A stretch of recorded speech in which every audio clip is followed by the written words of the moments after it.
ملك المملكة المغربية، رئيس وزراء لبنان السابق محمد نجيب ميقاتي، فخامة الرئيس الموريتاني معاوية ولد الطايع، فخامة الرئيس المالي أمادور توري، فخامة الرئيس الباكستاني برويز مشرف، فخامة الرئيس التونسي زين العابدين بن علي، نائب رئيس جمهورية العراق غازي الياور، جلالة ملك مملكة البحرين حمد بن عيسى آل خليفة،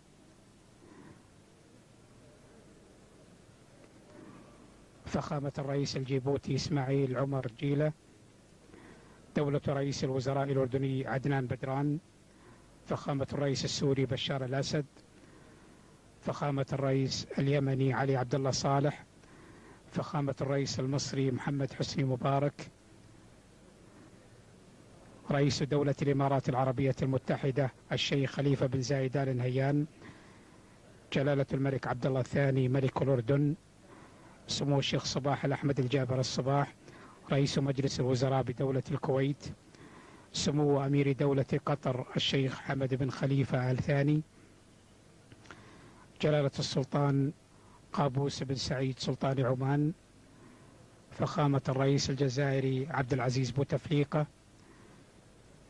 دولة نائب رئيس جمهورية السودان، معالي الأمين العام لجامعة الدول العربية السيد عمرو موسى، نائب الرئيس النيجيري الحاج أبو بكر أتيلكو، فخامة الرئيس الإيراني محمد خاتمي.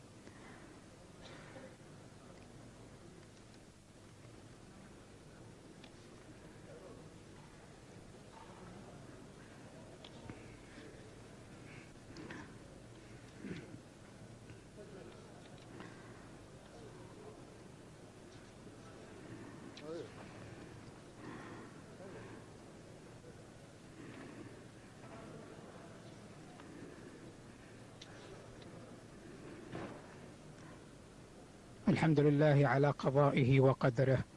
واليوم نودع خادم الحرمين الشريفين الملك فهد بن عبد العزيز رحمه الله إلى مثواه الأخير بعد حياة حافلة بالعطاء المخلص لدينه ووطنه وشعبه وأمته العربية والإسلامية. اليوم نودع خادم الحرمين الشريفين الملك فهد بن عبد العزيز رحمه الله جسدا، ولكن تبقى إنجازاته وأعماله خالدة في ذاكرة وطنه وفي وجدان أمته وفي قلوب شعبه. لقد كان رحمه الله امتدادا تاريخيا لهذه الأسرة التي حافظت على شريعة الإسلام وكتاب الله وسنة رسوله منهاجا ودستور حياة منذ عهد عبد العزيز موحد هذا الكيان رحمه الله، ومن بعده أبناؤه سعود وفيصل وخالد وفهد رحمهم الله جميعا. ويحمل الراية من بعده خادم الحرمين الشريفين الملك عبد الله بن عبد العزيز حفظه الله. أجل، هكذا نحن في هذا الوطن المجيد أسرة واحدة قيادة وشعبا، أسرة واحدة محافظين على هذه العقيدة، أوفياء لهذا الوطن المتماسك بالإيمان، أمناء على وحدته وتماسكه وأمنه واستقراره.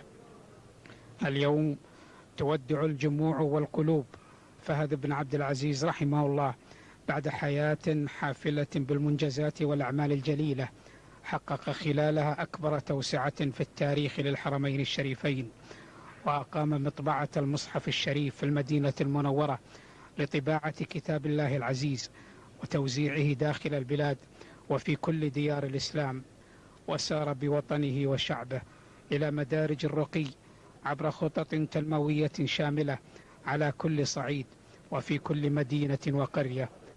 ومنذ أن تولى مسؤولياته كأول وزير للمعارف ثم الداخلية ثم نائبا لرئيس مجلس الوزراء ثم وليا للعهد ثم ملكا للبلاد، وهو يعطي جهده وراحته وفكره لهذا الوطن الذي أخلص له ولهذا الشعب الذي حبه وأحبه.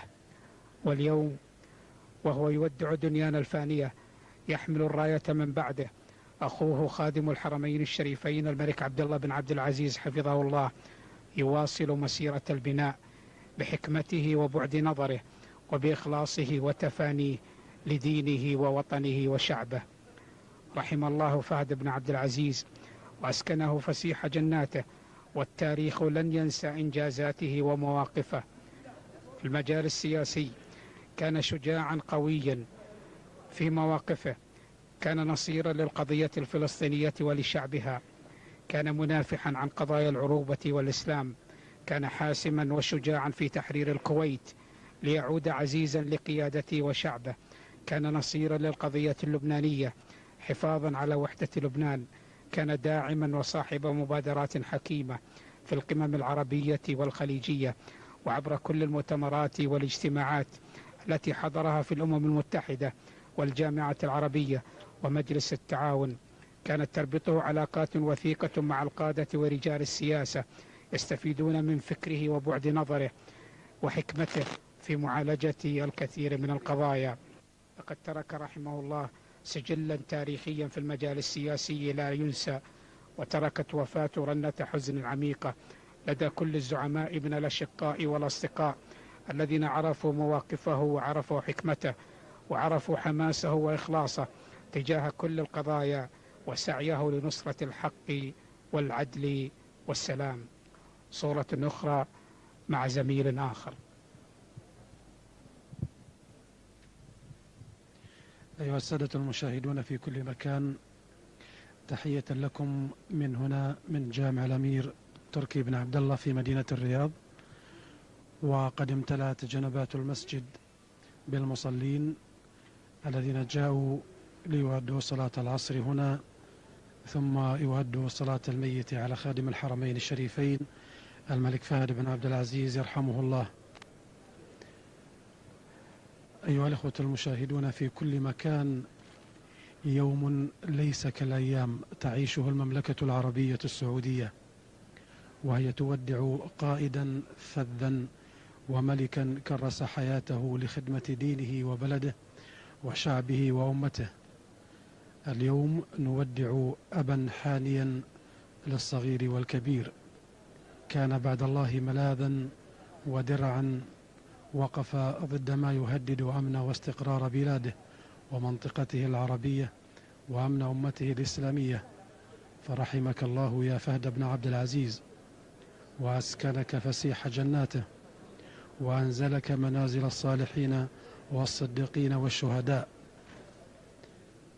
هنا في جامع الإمام تركي بن عبد الله تذرف الدموع على خادم الحرمين الشريفين، ويتقدم المصلين هنا خادم الحرمين الشريفين الملك عبد الله بن عبد العزيز يحفظه الله، وعدد كبير من قادة دول العالم، من قادة دول مجلس التعاون وقادة الدول العربية والإسلامية الذين توافدوا منذ صباح هذا اليوم على مدينة الرياض ليشاركوا في تشييع جثمان خادم الحرمين الشريفين إلى مثواه الأخير.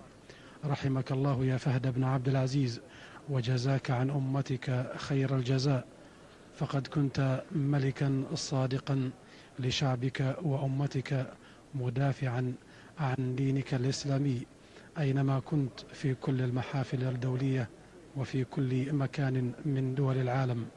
هنا أيها الإخوة يستعد الجميع لأداء صلاة العصر في مسجد وجامع الإمام تركي بن عبد الله في مدينة الرياض، حيث سيرفع أذان العصر بعد قليل، ثم تؤدى صلاة العصر، بعدها تؤدى صلاة الميت على خادم الحرمين الشريفين، ثم ينقل جثمان خادم الحرمين الشريفين الملك فهد بن عبد العزيز إلى مثواه الأخير في مقبرة العود. صورة أخرى مع زميلي محمد خيري. بسم الله الرحمن الرحيم. إنا لله وإنا إليه راجعون، ولا حول ولا قوة إلا بالله العلي العظيم. أيها الإخوة أينما كنتم، لازلنا نتواصل معكم في هذا النقل الحي المباشر لننقل لكم من جامع الإمام تركي بن عبد الله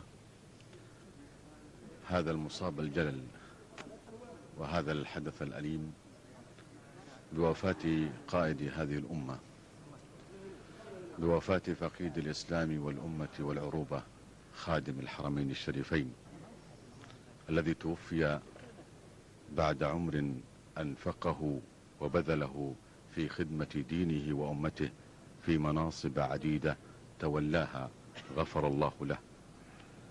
لقد دفع خادم الحرمين الشريفين الملك فهد بن عبد العزيز رحمه الله رحمة واسعة وأسكنه فسيح جناته، دفع مسيرة المملكة العربية السعودية إلى صفوف متقدمة، وكان رمزا للحكمة والعقل وحسن البصيرة والتصرف والمساهمة في بث الخير للإنسانية جمعاء.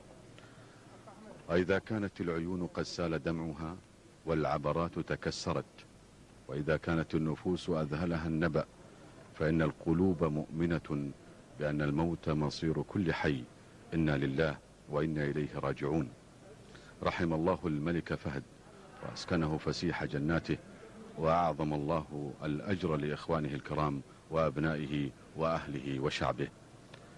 لقد مات خادم الحرمين الشريفين الملك فهد بن عبد العزيز رحمه الله، فخسرنا بوفاته ذلك الرجل الذي كرس كل حياته وعظيم جهده لخدمة دينه ووطنه وأمته وصناعة تاريخها الحديث. وهذا ما تشهده وتؤرخ له كل هذه الصروح التي بناها وكل هذه الإنجازات التي تحققت على يديه رحمه الله رحمة واسعة.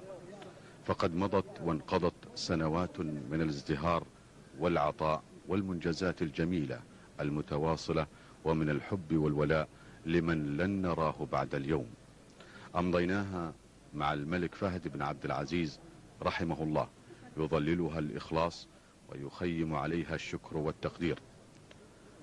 وقد كان في حياته رحمه الله مظلة أمن لنا ودرعا واقيا للدفاع عنا، وكان معلمنا والأب الكبير لنا، حيث تفيأنا خلال فترة حكمه بجو من الحياة الحرة الكريمة سادها الأمن واتسمت بكل علامات وشواهد مظاهر الاستقرار. إنه فهد ابن عبد العزيز الملك والإنسان العظيم الذي سوف تحمله اليوم عواطفنا وحبنا وسواعد الوفاء فينا إلى مثواه الأخير. تجلله أحزاننا ودموعنا وما تكتوي به أجسادنا من ألم الفراق وجرح الوداع، فيما سيبقى الفهد في ذواكرنا وعقولنا سيدا وبطلا من الأبطال.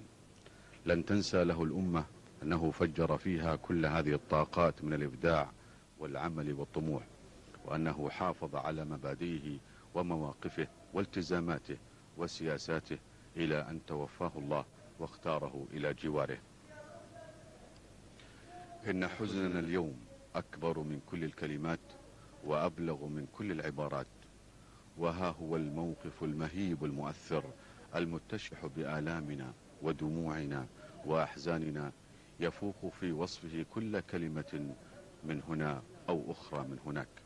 فالفقيد هو خادم الحرمين الشريفين الملك فهد بن عبد العزيز رحمه الله، الذي كان وسيظل مضيئا ومهما ومؤثرا وكبيرا بين جموع قادة العالم. والراحل الكبير هو أبو فيصل الذي أعطى لشعبه ما يعطيه كل قائد مخلص وصادق متمرس من دروس بليغة في احترام شعبه وتوفير ما يحقق الرخاء والازدهار له. الآن يرفع أذان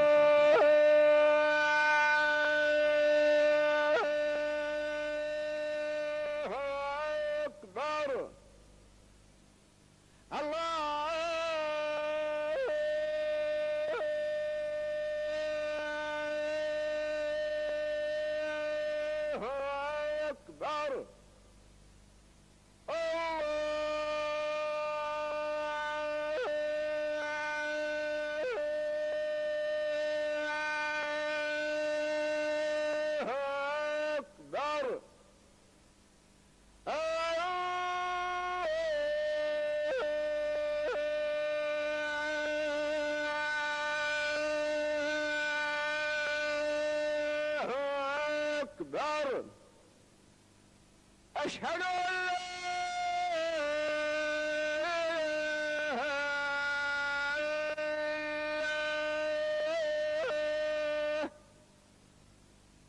أشهد أن لا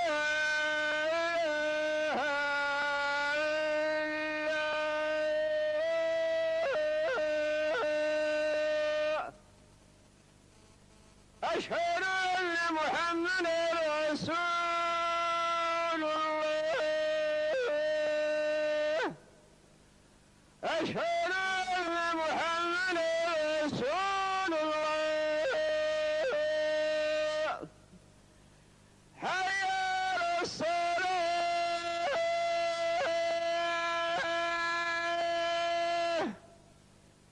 حي على الصلاة حي على الفلاح حي على الفلاح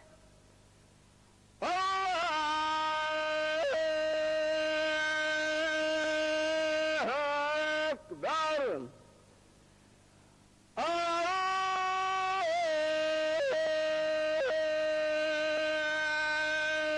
الله أكبر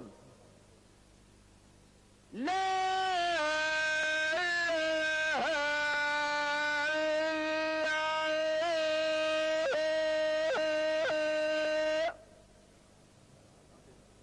الله أكبر الله أكبر أشهد أن لا إله إلا الله أشهد أن محمدا رسول الله حي على الصلاة حي على الفلاح قد قامت الصلاة قد قامت الصلاة الله أكبر الله أكبر لا إله إلا الله استووا استووا الله أكبر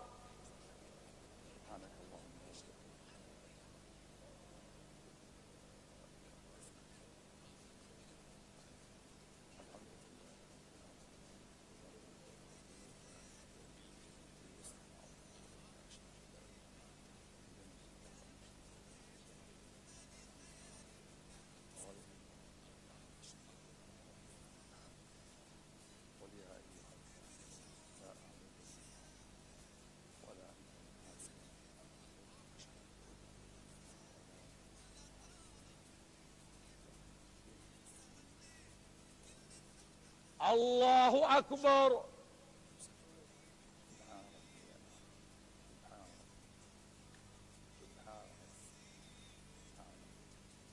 سمع الله لمن حمده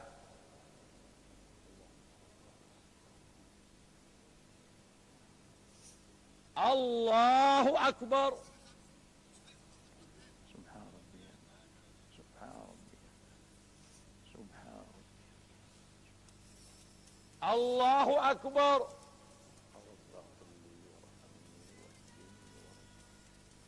الله أكبر سبحان ربي سبحان سبحان الله أكبر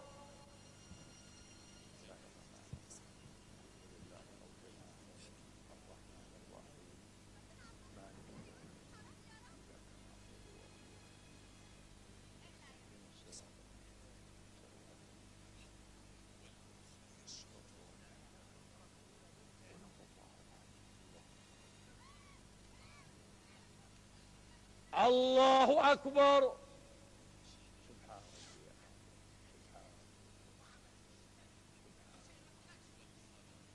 سمع الله لمن حمده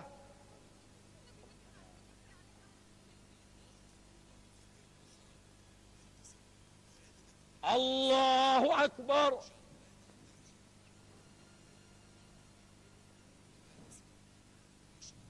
الله أكبر الله أكبر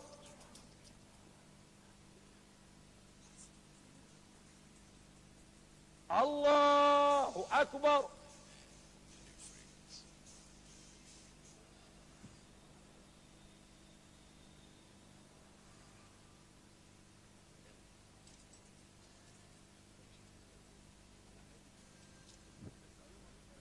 الله أكبر.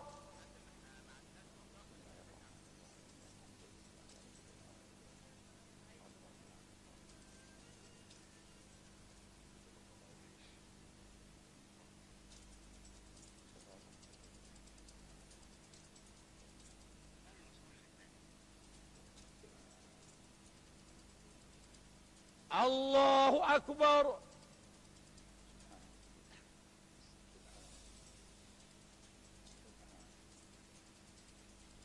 سمع الله لمن حمده.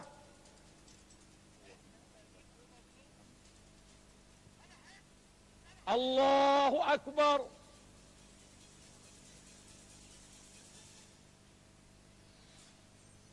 الله أكبر.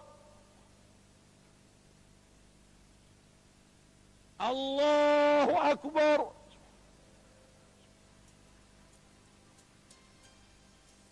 الله أكبر.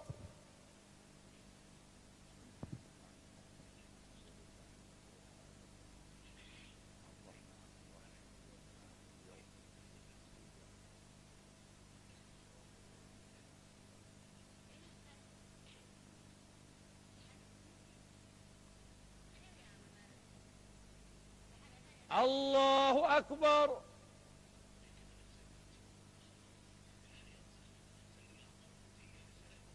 سمع الله لمن حمده.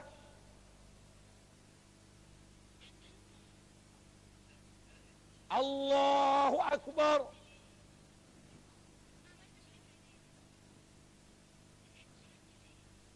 الله أكبر.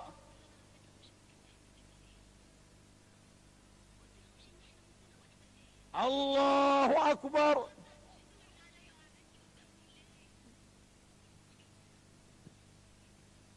الله أكبر.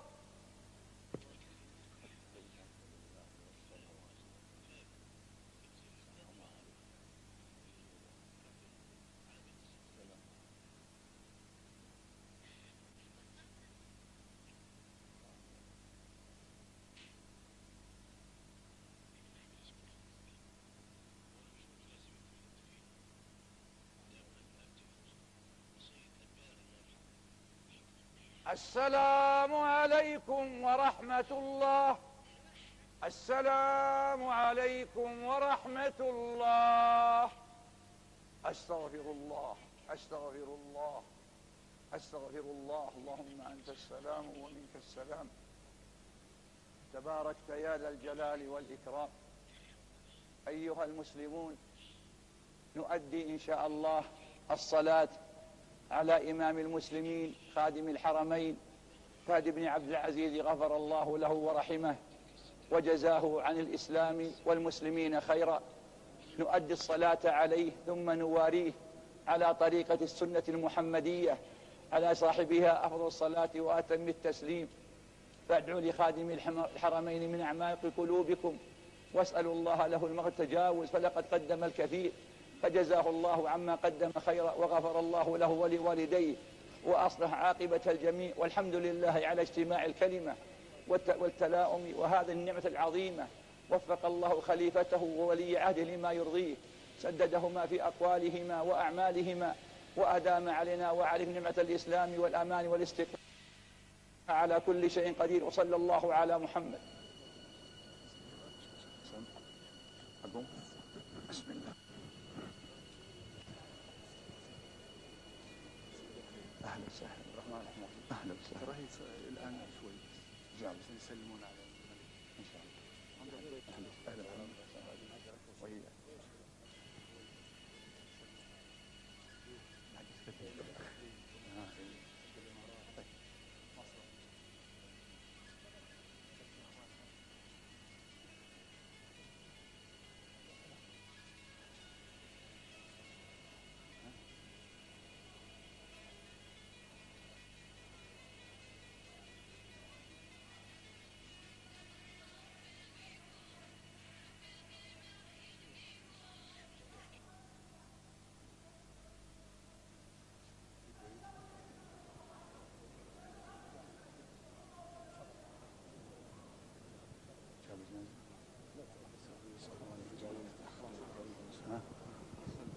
سن ما أدري.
على الله على الله.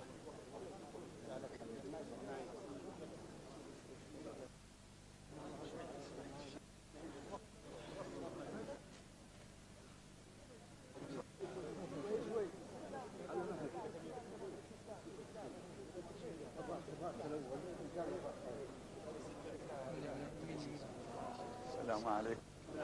أحسن الله عزاك. جبر الله مصاب وقبر عمك. خلاص نصلي. تقبل دعاء. راس ابراهيم هذا الراس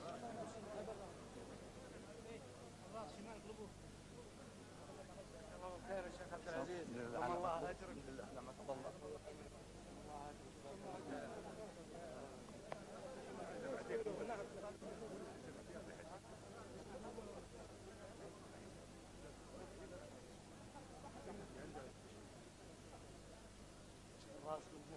هذا اللي انا قلتها لو قالوا لا.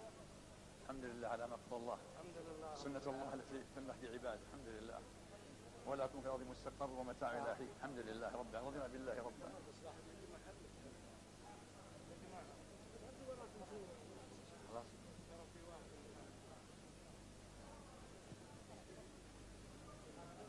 الله أكبر. بسم الله الرحمن الرحيم. الحمد لله رب العالمين الرحمن الرحيم مالك يوم الدين إياك نعبد وإياك نستعين اهدنا الصراط المستقيم صراط الذين أنعمت عليهم غير الضالين. الله أكبر. اللهم صل على محمد وعلى آل محمد كما صليت على إبراهيم وعلى آل إبراهيم إنك حميد مجيد. اللهم بارك على محمد وعلى آل محمد كما باركت على الله أكبر. اللهم اغفر لحينا وميتنا وصغيرنا وكبيرنا وذكرنا وأنثانا وشهيدنا وغائبنا إنك تعلم مقلبنا ومثوانا وأنت على كل شيء قدير. اللهم احيته من هذا الأحزاب سلم وبيته وتوفه عليه. اللهم اغفر له وارحمه وعافه واعف عنه وآكل نزله وحسن مدخله وغسله بالماء والثلج والبرد ونقه من الذنوب والخطايا كما ينقى الثلج وأبد دار من داء